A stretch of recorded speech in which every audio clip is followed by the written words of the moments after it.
way. They're absolutely enormous. The Lancaster bomber of the bird of prey world. Now the bird to join Cedric over here, who as you've noticed is very busy today, he's flying most of the birds. This is Cassius. Cassius is just over 2 years old, bred here at the park, and he's now going to demonstrate what he would feed on in the wild, which would be a buffalo carcass like this. So, this buffalo has seen better days, but that's the perfect meal for a vulture. In fact, lots of vultures. Vultures would classically hang around in groups. It's a very social species. Not necessarily a safety in numbers thing, because there's not many predators for big vultures like this. But it's more of a, if we work together, we can find a carcass like this very, very easily by flying very high, using lots of pairs of eyes, and then we can help each other out. Now, look to the right-hand side. We've got another bird joining us as well. Where you find vultures, you'll normally find other birds of prey. So whether it's other types of vultures, or even species of eagles as well, we'll sort of use vultures to find an easy meal. Because vultures are working in groups, and they're finding large carcasses to feed on, whether it's buffalo or elephant or rhino, other birds of prey will use that in order to make life easy for themselves. So the eagle that's come to join us, who's sat at the back here now, he's what's known as a tawny eagle, an African tawny eagle. His name is Frodo. He's actually the oldest bird that would fly here. He's 31 years old, this eagle, so he's a real veteran of demonstrations. This particular species, they are in the same family group as the golden eagles. So very, very similar to look at. They're a smaller version of the golden eagle. They're still very powerful, very predatory. But nowadays, they've kind of learned to live a little bit more like vultures. So you can see, here's Clay, look, the youngest vulture, moving over left wing down. His older brother, headed in as well.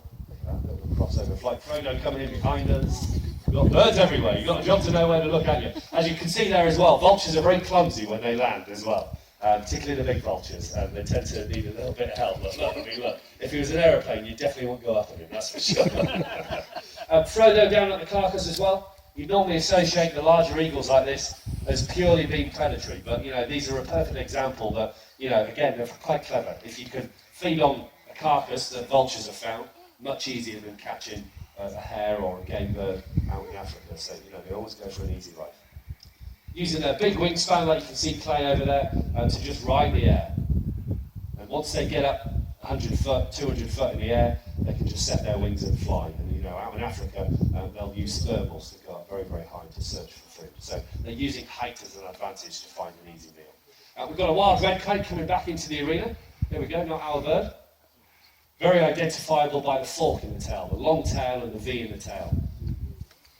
We've got two more raptors flying out over the back as well, behind where this kite's flying. Get a closer look as we come over. So the high bird there, that's a European buzzard coming over as well. So we've got red kite, European buzzard. Not sure what the other bird is. Another bird, a little dot in the air further along there. Got the African vulture sat up at the top of the hill. Look at that. The long bald head and neck, incidentally, you can see when this bird was feeding, is so they can get right inside the carcass.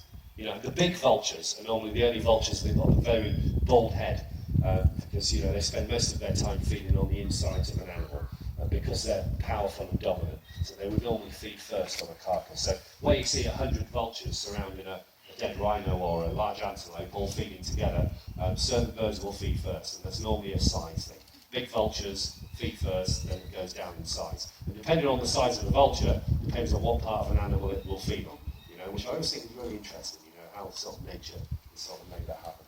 Clay flying at the top there, we've got the red kite coming closer, we've got Buzzard right up above us as well. Frodo the tall eagle coming back across the tops of your heads, excellent. Okay, shall we get Cass across to the far side? He's doing a lovely job. Appreciate the effort this bird needs just to get airborne. Yeah, you'll hear the wing beat, unlike the owls. And very much like a swan as well. In fact, he might not even fly all the way across, he might sort of give up and just run. Ooh, just making it. And that takeoff, that initial takeoff, is the hard bit for a big vulture. But once they hook up into a thermal, and in Africa they're normally only flying mid-morning through the middle of the day when there's lots of lift. Now the other bird that's just coming into the arena here, this is a member of the Kite family. So we're still with Africa. This particular bird goes by the name of Johnny Ringo. That was really low, wasn't it? That eagle nearly took out the audience then. Johnny Ringo is a yellow-billed kite. Or they're often known as African kites. You can see why they're called yellow-billed kites, because they're a very brightly coloured bill. And very similar to the red kite that's flying around up there. So you can see the similarity. All kites are very good flyers, and then a stupid pigeon flying right across the arena. Not very clever. Keep your eyes on Johnny Ringo, because these are insect feeders. So if you watch now, Cedric's going to throw a little bit of food for him to catch. So you'll often find these kites as well, hanging around vultures, feeding on the carcass. Now, they're not normally eating the meat off the carcass. The vultures will tuck into that, but insects are attracted to rotting carcasses. So kites will use that as a good magnet for insects. And then they can catch and feed. They're one of the few birds of prey that can actually feed whilst they're flying as well.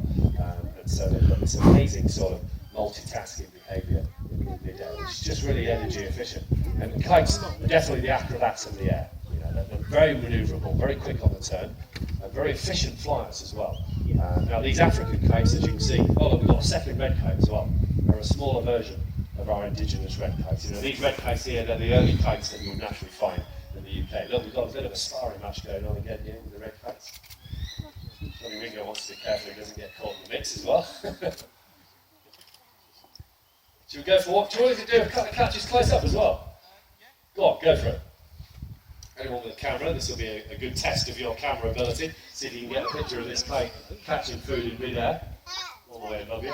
He's very sort of long, lollopy wing beats as well. Here he comes again. Bit of food's going to go up. Catches again, always with his feet, and then transfers the food from feet to beak, so they can stay airborne whilst feeding. So rarely catching with their beak. It's the feet that do all the clever work there. Red kites still chasing each other. That's fantastic. We should do one more catch with Johnny Ringo. He's just over on the far side of the arena, tucking into his food. And that's the red kite's call, isn't it? Here he comes. Heading up, rising almost. Oh, he missed! Oh, we can't finish on that now. We'll go for another one.